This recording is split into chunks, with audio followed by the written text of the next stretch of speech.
Hello hopeful friends, I'm Della from Court of Hope, Cornwall. Welcome to my channel.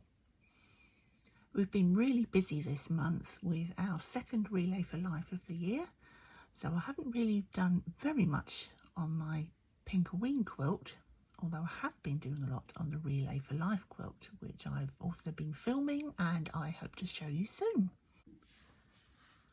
It's the 13th of August today, so that means Pinkoween Cornwall Day. So I'm going to show you how I carried on from last month with my project bag.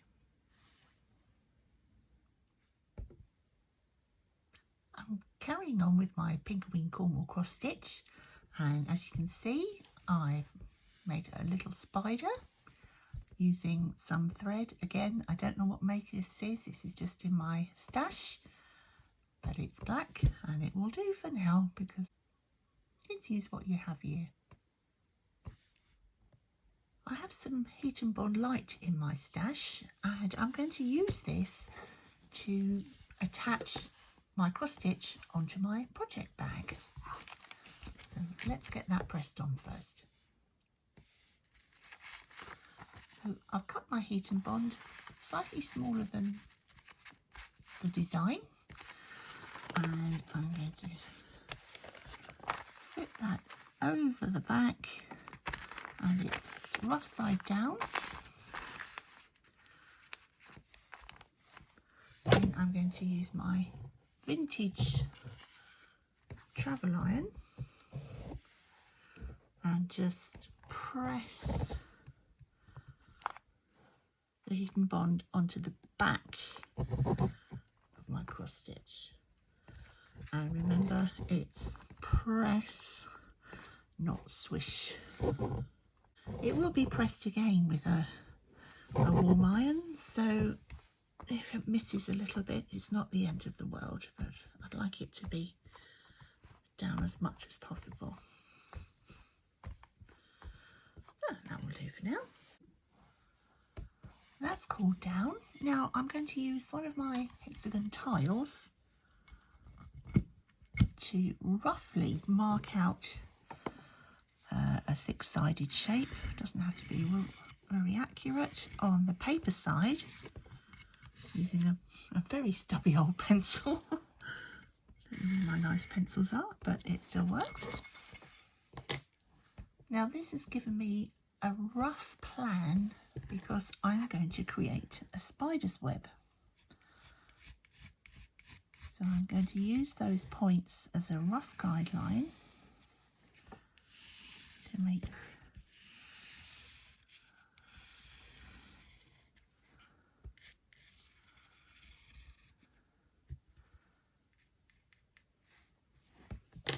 and then I'm going to cut that out.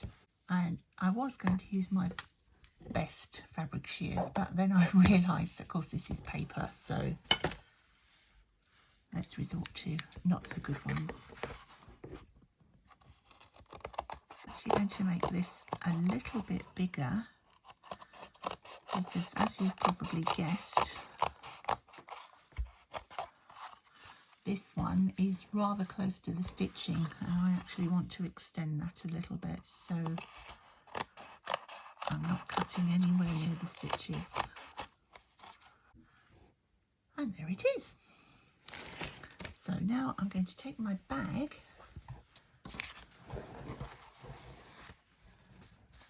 and I'm going to place my cross stitch roughly in the middle. Oh, I'm not going to be able to fit that all in the camera, am I? Oh yeah. There we are.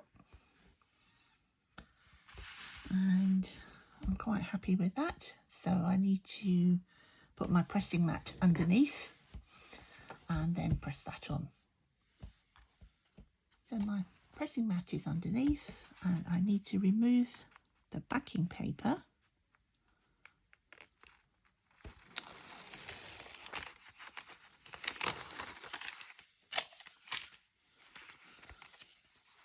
And I'm going to leave those stitches in because I'm going to quilt over those and I can pull them out from the inside.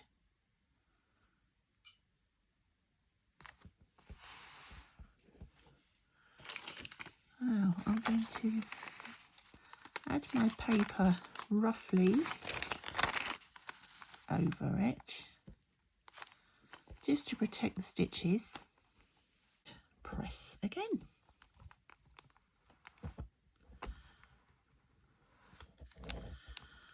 So the backing paper is not sticky, so you don't need to worry about your iron.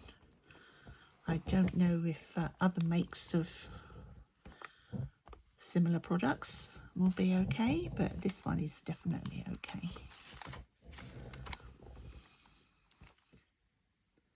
That's all pressed and cool, and now my idea is to use some more of the black floss to create spokes of a spider's web, and so on all the way round. This will go through all the layers of the front, so it's quilting that felt that I used as interfacing into the bag so it won't slip. So that'll take quite a while, I think, but I shall enjoy that. That's complete now.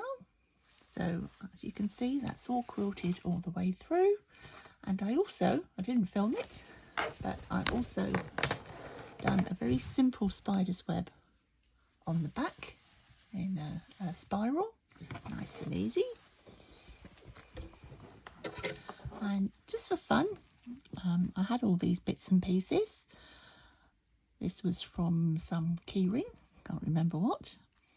At the beginning of the year, I did buy some little 2025 year charms. This is a polymer clay pendant that I made last year for Pinkoween. So I've added a little ring to it, so it'll hang. I found a little spider's web, and it's black and gold, my favourite. So I've got quite a few of these, so I think I should put these on all my project bags. And then I had these little cord endings, and I've put one on my Court of Hope ribbon. So that makes a nice zip charm, just for fun. So that's it for this month. I'm afraid it's not very much, but as I say, we have been really busy, and I hope to show you the Relay for Life quilt, which is doing very well. I did start it in 2016. I still have a fair way to go to finish it completely, but I do have enough patches to complete the front, so I'll show you that very soon. And next month I hope to show you more progress on the Pinkoween quilt. Meanwhile, stay hopeful. Bye.